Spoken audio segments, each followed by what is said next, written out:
Today, we are talking about some of the big rules in Fayette County when it comes to animals and property zoning. Also why just knowing the county rules isn't enough. In Fayette County, the general rule is you need to have minimum 3 acres of land for 1 horse. And you can add 1 more horse for every additional acreage.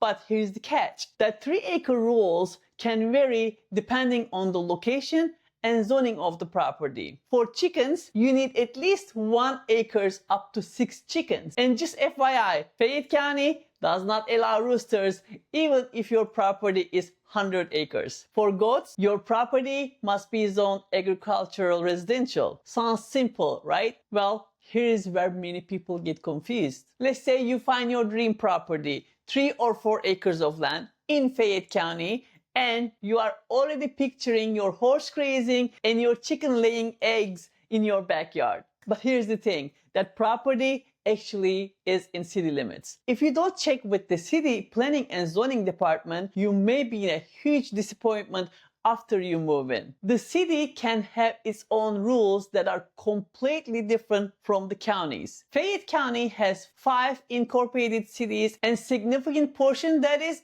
unincorporated. These 5 cities are Fayetteville, Peachtree City, Tyrone, Brooks, and Woolsey.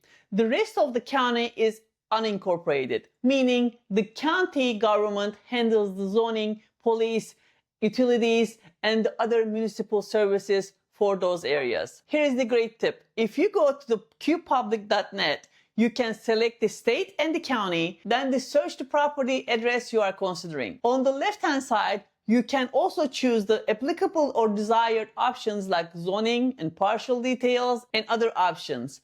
I highly recommend visiting that website and practicing with it. It is a great way to learn all the ins and outs of the property before you make big plans for it. Now, here's another big one. Conservation zoning properties. If your property is in conservation, you can't just change the zoning before your agreements end with the county without paying the huge penalty. If you are selling your home and it is under conservation agreement, make sure your sales contract states that buyer agrees to keep the property in conservation. Because as far as the county is concerned, you made that agreement.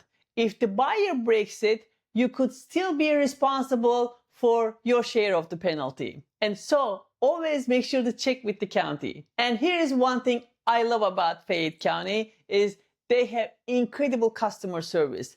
They are super helpful and they always do their best to answer your questions. So the lesson here is, don't just look at the land size, check your zoning, check your city rules, explore qPublic for property details. Think of it as like dating. You don't just look at the profile picture, read the fine print before committing. My name is Charley and I'm a Fayette County resident and a realtor with Atlanta Fine Homes, Sotheby's International Realty. See you in the next video.